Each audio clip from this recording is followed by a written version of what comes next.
හිතන්න ඔබ රටක් වෙනුවෙන් යුද්ධයකට යනවා. යුද්ධය ඉවර වෙලා ලෝකෙම සාමකාමී වෙනවා. මිනිස්සු තාක්ෂණයෙන් දියුණු වෙනවා. හැබැයි ඔබ ඒ කිසිම දෙයක් දන්නේ නැතිව තවමත් යුද්ධය තියෙනවා කියලා හිතාගෙන වසර 30ක් වනාන්තරයක සැඟවිලා සටන් කළොත් මේක චිත්‍රපටි කතාවක් නෙවෙයි. මේ හිරු ඔනාඩා කියන ජපන් සොල්දාදුවාගේ ඇදහිය නොහැකි සත්‍ය කතාවයි. නියෝගය සහ වනාන්තරයට වැදීම. 1944 වසරේදී ජපානය විසින් හිරු ඔනාඩෝව පිලිපීනයේ ලුබාන් දූපතට යවනවා.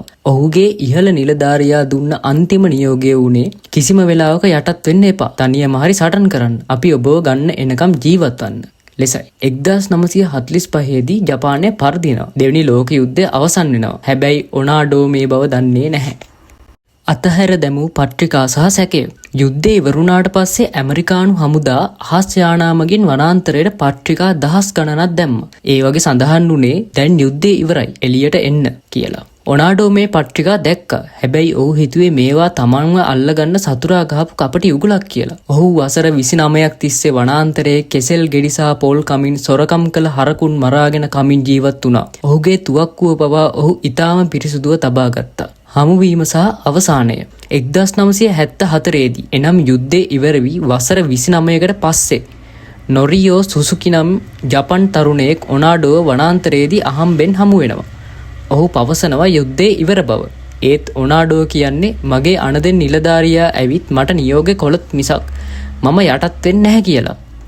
අවසානයේදී ජපාන රජයට සිද්ධ වෙනවා ඔනාඩෝගේ පරණ නිලධාරියාව. දැන් ඔහු පොත්කඩයක් කරන වයසක පුද්ගලයෙක් වනාන්තරයට රැගෙන එන්න. ඔහු ඇවිත් නිල වශයෙන් යුද්ධය අවසන් ආපහු එන්න කියා නියෝග කළාට පස්සේ තමයි ඔනාඩෝ අවි බිම තිබ්බේ. සමාප්තිය සහ පාඩම. ඔහු නැවත ජපානයට එනකොට ඔහු වීරයෙක් වුණා. ඔහු දුටුවේ ඔහු දාලගේ ජපානය නෙවෙයි. සම්පූර්ණයෙන්ම වෙනස් වුණ දියුණු ජපානයක්. විශ්වාසය පක්ෂපාතීත්වය කියන්නේ පුදුම දෙයක්. හැබැයි සමහර වෙලාවට අපි අතීතයේ දේවල් තදින් අල්ලගෙන ඉන්නකොට ලෝකය අපිට වඩා වේගෙන් ඉස්සරහට ගිහින් තියෙන්න පුළුවන්. ඔබත් මේ වගේ අතීතයේ දේවල් තදින් අල්ලගෙන ඉන්න කෙනෙක්ද? පහලින් කමෙන්ට් කරන්න. ඊළඟ ෂෝට් කට් එකෙන් හමු වෙමු.